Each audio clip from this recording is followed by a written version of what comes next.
सायगावकरांनो सावधान. आपल्याला जे ग्रामपंचायतच्या कार्यालयाच्या समोर जे काही ग्रस्त उभे आहेत ते ग्रस्त कुठली मजा बघत नाही आहे.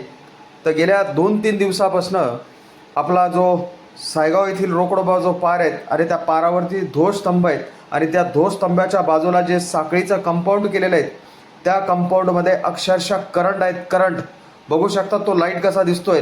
अक्षरशः 2-3 दिवसापासून ग्रुपवरती काही चर्चा चालू आहेत.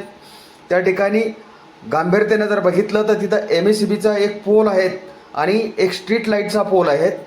काही ग्रामस्थांनी MSEBीच्या अधिकाऱ्यांना कळवलं, महावितरण कंपनीच्या अधिकाऱ्यांना कळवलं, पण त्या ठिकाणी महावितरण कंपनीचा कुठलाही अधिकारी त्या ठिकाणी उपस्थित झालेला नाही आहे. आणि हा जर करंट जर गावातील एखाद्या व्यक्तीला जर इथं एखादा व्यक्ती चुकून गेला आणि ह्या साखळीच्या कंपाऊंडला हात लावला तो जाग्यावरती त्याची दुर्घटना घडेल.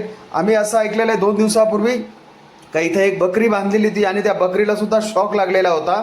जर MSEBीच्या अधिकाऱ्यांनी जर गांभीर्याने जर ह्या काही गोष्टी घेत नसेल, हा करंट ह्या साखळीमध्ये उतरला कसा आहे याची सर्व काही शहानिशा महावितरण कंपनीच्या अधिकाऱ्यांनी केलं पाहिजेत. आणि जर गेल्या 2 दिवसापासून जर हा सायगावमध्ये जर असा प्रकार असेल तर महावितरण कंपनी करते काय, हा मोठा प्रश्न SL9 चॅनल हा महावितरण कंपनीच्या अधिकाऱ्यांना विचारत आहेत. जर आज सायगाव येथील संध्याकाळी काल संध्याकाळी काही ग्रामस्थांनी व्हिडिओ शूटिंग करून हे फोटो पाठवलेले आहेत.